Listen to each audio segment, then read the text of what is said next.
E aí, galera do nono ano, espero que vocês estejam bem, espero que vocês possam estar tranquilos, né? Como vocês sabem, essa semana agora temos o início da semana de prova, tá bom?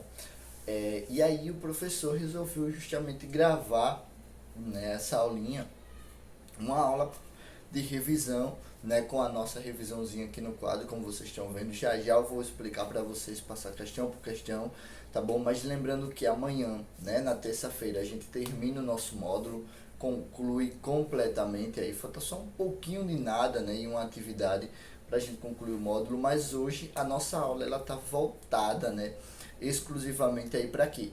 Para nossa revisão. Lembrando que vai cair aí Brasil contemporâneo, processo de redemocratização do Brasil, né, que é o Brasil após a ditadura civil-militar, tá bom? Alguns pontos também que a gente pode tratar, como essa questão, né, que a gente vai tratar amanhã na próxima aula, mas como essa questão do trabalho infantil, o feminismo aqui no Brasil, né, o movimento negro, algo que vocês estão vendo, né, aflorar tão forte na população brasileira. Galera, antes de mais nada, eu queria dizer que foi um prazer mais um ano estar com vocês, né? Muitos de vocês vão sair da escola, a sala toda, né? Nono ano, a escola só vai até o nono ano, mas eu queria dizer que foi muito bom estar com vocês, foi um prazer ter conhecido vocês, né? Se vocês tivessem para continuar no ano que vem, eu dizia vamos continuar juntos, né? Esse ano foi totalmente atípico, mas espero que vocês, né, possam ter enfrentado esse ano numa boa, que vocês possam ter aí aprendido muito com essa questão da pandemia,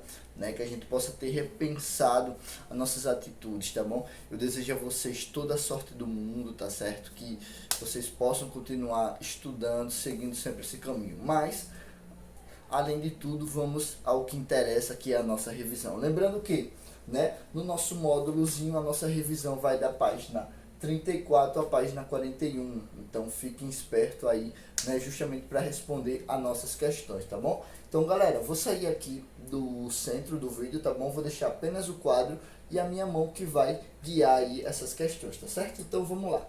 A primeira questão, pessoal, marca justamente essa questão do início desse processo de redemocratização aqui no Brasil. Então, ó, qual acontecimento marca o período da redemocratização do Brasil? Galera, o movimento conhecido como as diretas já, né, é esse movimento aí que vai marcar a ideia de uma nova democracia aqui no Brasil. Foi um movimento criado por um dos políticos do MDB, né, o Movimento Democrático Brasileiro, e ele cria, né, na expectativa de que a população agora possa voltar a escolher os seus representantes políticos. A segunda questão, pessoal, é qual o nome do primeiro presidente do Brasil após o período militar. Galera, aí você vai ter uma pequena confusão, né? Muitos podem dizer um, outro, mas o nome do primeiro presidente do Brasil foi Tancredo Neves, né? Ele foi eleito por um colégio eleitoral, ainda não foi o povo, né? Mas aí ele ganha essa eleição, mas infelizmente ele não assume, né? Ele morre um dia antes de assumir a faixa de presidente. E aí a terceira questão, ó, aponte como José Sarney se tornou presidente do Brasil. A morte do candidato Tancredo Neves e ele como vice vai lá e assume, né, o Brasil, beleza? A quarta questão tem assim, ó, quais as principais medidas de Fernando Collor como presidente? Galera, o governo Fernando Collor, né, que durou apenas 2 anos, ele é bem interessante para o contexto histórico brasileiro, né? O Collor, ele renuncia à presidência, foge do impeachment, essa coisa toda, mas assim, ele tomou medidas para tentar sanar, né, aí a crise financeira, aquela alta taxa de inflação que o Brasil enfrentava. Então vocês vão colocar, né, criação do plano Collor, corte nisso, corte naquilo, e aí por esse caminho que vocês vão cair com a questão.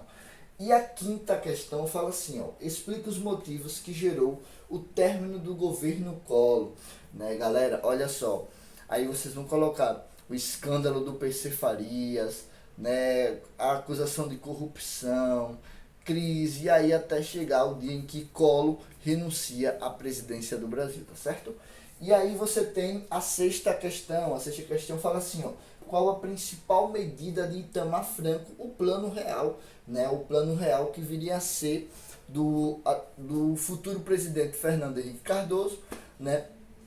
Foi a principal medida aí do governo Itamar Franco e que deu um determinado caminho à economia brasileira, tá certo? Galera, a sétima questão fala assim, ó: apresente os principais pontos positivos e negativos do governo de FHC, do governo de Fernando Henrique Cardoso. Aí vocês vão falar dos futuros programas que ele ia criar, né? Vocês vão falar como positivo a manutenção do plano real, né? Medidas para a população, mas também na ideia negativa vocês podem falar, citar a questão da privatização, aí, né, das privatizações, escândalos de corrupção, essa coisa também. E aí você tem, né, a oitava questão que fala assim: quais as principais medidas do governo Lula, né? Aí vocês podem citar todas essas criações desses programas, né, Brasil isso, Brasil aquilo, Fumizão, Minha Casa Minha Vida, um monte de programas sociais. Vocês podem citar também várias coisas, né, galera, que tá lá no nosso módulo, tá bom? Então, assim, procurem citar justamente essa questão dos programas, né, essa popularidade que o Lula adquiriu com a massa, esses caminhos. E a última questão, eu faço um comparativo e pergunto para vocês, né, e peço para que vocês possam colocar aí as principais medidas de dois governos, do governo Dilma e do governo Temer, tá bom? Então, vocês vão concluir, né, falando aí, fazendo essa partezinha, tá certo? Então, galerinha do nono, até amanhã, respondam a revisão, me mandem para que eu possa corrigir, tá bom? Vocês podem colocar lá no grupo de WhatsApp. Galera, aquele abraço, fui!